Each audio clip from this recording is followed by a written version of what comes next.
এক সপ্তাহে 2 বার ওয়াকার ক্ষমতা নেওয়ার চেষ্টা করেছে। আমি এই কথাগুলো কেন বলছি, কারণ এটা এই শেখ হাসিনা ধরেন গেল 15 বছর।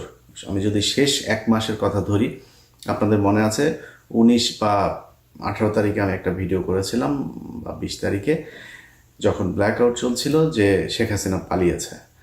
তো আমাদের কাছে যে তথ্য ছিল, আমি সেই তথ্যের বেসিসে তাকে বলেছি, তারা সেটার, আমাদের কাছে যে তথ্য আছে সেই তথ্য অনেক সময় যেটা বলা হয় সেটা পরিকল্পনায় পরিবর্তন হয়, আমাদেরকে যেটা জানানো হয় সেখানে অনেক সময় ভুল ভ্রান্তি থাকতে পারে।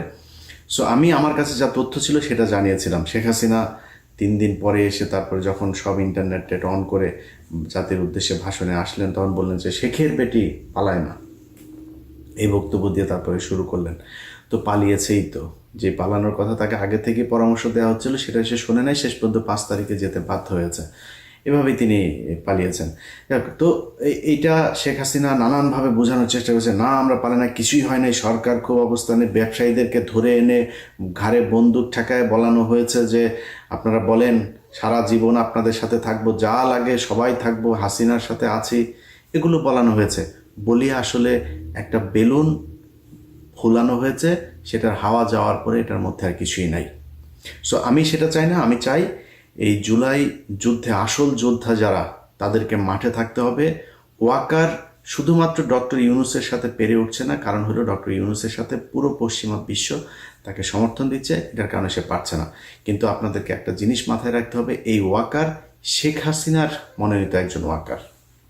এই পৃথিবীর ভেতরে, পৃথিবীতে এমন বিপ্লব কখনো হয় নাই যে শেখ হাসিনা রেখে যাওয়া, এই আপনার ফ্যাসিস্টে রেখে যাওয়া রাষ্ট্রপতি আছে, ফ্যাসিস্টে রেখে যাওয়া সচিবরা আছে, এখনো পর্যন্ত সেনাপ্রধান আছে, এই দুইটা মানে রাষ্ট্রপ্রধান আর সেনাপ্রধান, এইটা রাষ্ট্রপতি আর সেনাপ্রধান, এইটা পৃথিবীর ইতিহাসে নেভার হ্যাপেন্ড।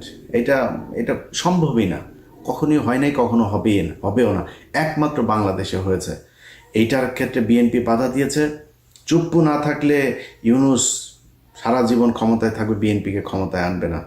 জাতীয় পার্টিকে এখন বিএনপি সরাবে না, কারণ জাতীয় পার্টি সরে গেলে একদিন তাদেরকেও নিষিদ্ধ করে দেবে, এই ইয়েতে তারপরে তারা হচ্ছে না।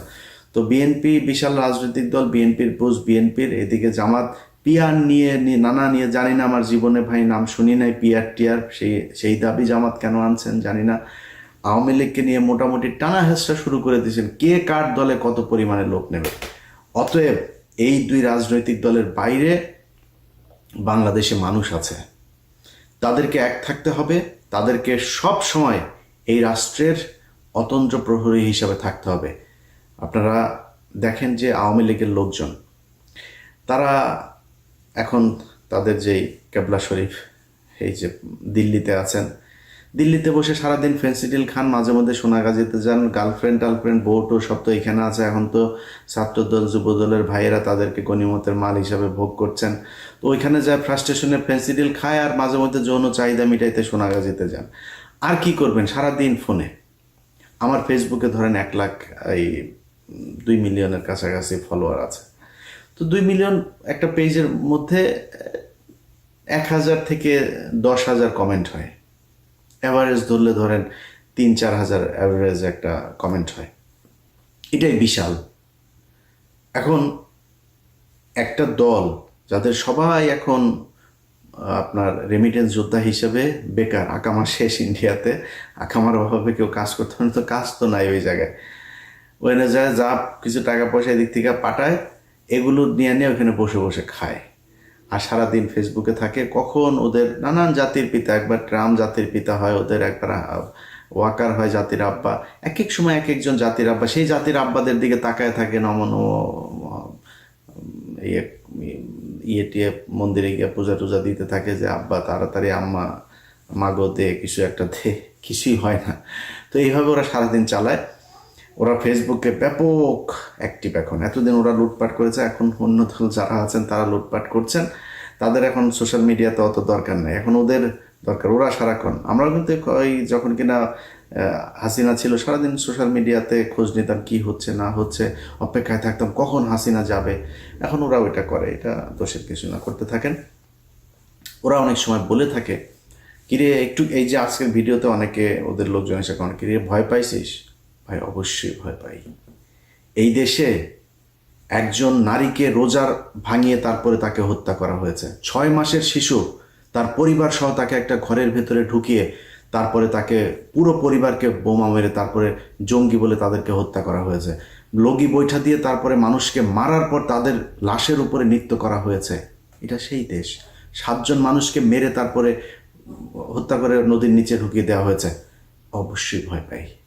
আজকে যে অবস্থা দেখছেন না, এরকম পরিস্থিতি যদি আওয়ামী লীগ কখনো টার্ন করে, আবার ফের কামব্যাক করে, দেখবেন ওরা বলতো না যে 10 লাখ মানুষ মারা যাবে, 5 লাখ মারা যাবে, এটা ওরা মিন করে, ওরা এটা করবে, অস্তিত্ব থাকবে না আপনাদের। অতএব আওয়ামী লীগকে অবশ্যই ভয় পায়, ভয় না পাওয়ার কিছু নাই। ওদের ব্যাপারে যে ব্যবস্থা নেওয়া দরকার সেই ব্যবস্থা নেওয়ার অভাব। এই কারণে বলছি যে আজকে যে সরকারটা আছে এই সরকারটাকে ফেলে দেওয়ার জন্য, নির্বাচন বানচালের জন্য ডাকসু নির্বাচন হবে সেটাও তারা হতে দিতে চায় না। প্রথম আলো তাদের এখন আলাদাই যে বাম বাম এগুলি সবসময় বাম দিয়া ভাই মানুষ ফুটকি পরিষ্কার করে। বামের জীবনে বাম কখনো মানুষ হইতে পারে না। বাম বাম এগুলি হাগুর মতো মনে করেন, ময়লায় ময়লা পাশে রাখতে হবে।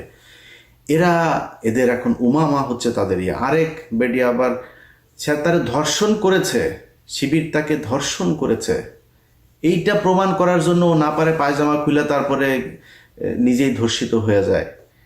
তো শিবির, আমি গত 2 দিন আগে পোস্ট করেছে, শিবিরের ভাইরা লজ্জাস্থান খুব হেফাজতে রাখতে